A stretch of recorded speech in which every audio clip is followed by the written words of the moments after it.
Hey, everybody. It is Nope. It is Friday. May 28th, 2021. Can you believe the end of May is almost here? We are almost halfway through. I'm going to say it again in June, so I won't harp on this one. But we are in Proverbs, and Proverbs is such a cool book. It is written by King Solomon and has just lots of lessons that we can take into our own lives even today. My name is Bria Doan. This is Fit Your Ministries. We are traveling through the Bible chronologically, one day at a time. So today we will be reading Proverbs 5 through 7, and I'm going to read the NIV version today. So let's go ahead and get started. Proverbs 5. My son, pay attention to my wisdom. Turn your ear to my words of insight, that you may maintain discretion, and your lips may preserve knowledge. For the lips of the adulterous woman drip honey, and her speech is smoother than oil. But in the end, she is bitter as gall, sharp as a double-edged sword. Her feet go down to death. Her steps lead straight to the grave. She gives no thought to the way of life. Her paths wander aimlessly, but she does not know it. Now then, sons, listen to me. Do not turn aside from what I say. Keep to a path far from her. Do not go near the door of her house, lest you lose your honor to others and your dignity to one who is cruel. Lest strangers feast on your wealth, and your toil enrich the house of another. At the end of your life you will groan, when your flesh and body are spent. You will say, how I hated discipline, how my heart spurned correction. I would not obey my teachers, or turn my ear to my instructors. And I was soon in serious trouble, in the assembly of God's people. Drink water from your own cistern, running water from your own well. Should your springs overflow in the streets, your streams of water in the public squares? Let them be yours alone, never to be shared with strangers. May your fountain be blessed, and may you rejoice in the wife of your youth. A loving doe, a graceful deer, may her breast satisfy you always. May you ever be intoxicated with her love. Why, my son, be intoxicated with another man's wife? Why embrace the bosom of a wayward woman? For your ways are in full view of the Lord, and he examines all your paths. The evil deeds of the wicked ensnare him. The cords of their sins hold them fast. For lack of discipline, they will die, led astray by their own great folly.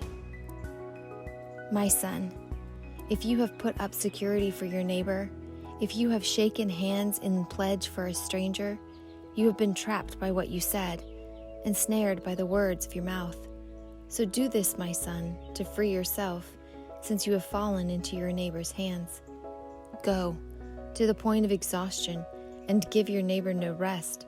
Allow no sleep to your eyes, no slumber to your eyelids. Free yourself like a gazelle from the hand of a hunter, like a bird from the snare of the fowler. Go to the ant, you sluggard. Consider its ways and be wise. It has no commander, no overseer or ruler, yet it stores its provisions in summer and gathers its food at harvest. How long will you lie there, you sluggard? When will you get up from your sleep?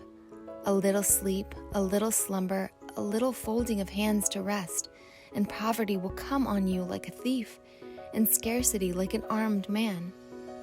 A troublemaker and a villain, who goes about with a corrupt mouth, who winks maliciously with his eye, who signals with his feet and motions with his fingers, who plots evil with deceit in his heart. He always stirs up conflict, therefore disaster will overtake him in an instant. He will suddenly be destroyed without remedy. There are 6 things the Lord hates, 7 that are detestable to him: haughty eyes, a lying tongue, hands that shed innocent blood, a heart that devises wicked schemes, feet that are quick to rush into evil, a false witness who pours out lies, and a person who stirs up conflict in the community. My son, keep your father's command, and do not forsake your mother's teaching. Bind them always on your heart, fasten them around your neck. When you walk, they will guide you. When you sleep, they will watch over you. When you awake, they will speak to you. For this command is a lamp, this teaching is a light, and correction and instruction are the way of life, keeping you from your neighbor's wife, from the smooth talk of a wayward woman. Do not lust in your heart after her beauty, or let her captivate you with her eyes. For a prostitute can be had for a loaf of bread, but another man's wife preys on your very life. Can a man scoop fire into his lap without his clothes being burned? Can a man walk on hot coals without his feet being scorched? So is he who sleeps with another man's wife. No one who touches her will go unpunished. So people do not despise a thief if he steals, to satisfy his hunger while he is starving. It is, if he is caught, he must pay sevenfold, though it costs him all the wealth of his house. But a man who commits adultery has no sense. Whoever does so destroys himself. Blows and disgrace are his lot, and his shame will never be wiped away. For jealousy arouses a husband's fury, and he will show no mercy when he takes revenge. He will not accept any compensation. He will refuse a bribe, however great it is. My son, keep my words, and store up my commands within you. Keep my commands, and you will live. Guard my teachings as the apple of your eye. Bind them on your fingers. Write them on the tablet of your heart. Say to wisdom, you are my sister, and to insight, you are my relative. They will keep you from the adulterous woman, from the wayward woman with her seductive words. At the window of my house, I looked down through the lattice. I saw among the simple, I noticed among the young men, a youth who had no sense. He was going down the street near her corner, walking along in the direction of her house. At twilight, as the day was fading, as the dark of night set in. Then out came a woman to meet him, dressed like a prostitute with crafty intent. She is unruly and defiant. Her feet never stay at home. Now in the street, now in the squares, at every corner she lurks. She took hold of him and kissed him, and with a brazen face she said, "Today I fulfilled my vows, and I have food from my fellowship offering at home. So I came out to meet you. I looked for you and have found you. I have covered my bed with colored linens from Egypt. I have perfumed my bed with myrrh, aloes, and cinnamon. Come, let's drink deeply of love till morning. Let's enjoy ourselves with love. My husband is not home. He has gone on a long journey. He took his purse filled with money and will not be home till full moon." With persuasive words, she led him astray. She seduced him with her smooth talk.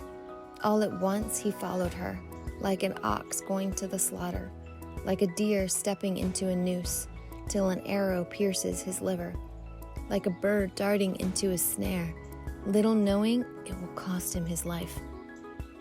Now then, my sons, listen to me. Pay attention to what I say. Do not let your heart turn to her ways or stray into her paths. Many are the victims she has brought down. Her slain are a mighty throng. Her house is a highway to the grave, leading down to the chambers of death. Father, thank you for your word today, for your reminder that there are things in our lives that we do that are detestable and things that you hate and that you want to never see us do. We know that in the human condition we are more susceptible to doing these seven things, and God, we don't want to be these people. We want to be truthful. and those who help others, who lift them and speak words of life into people.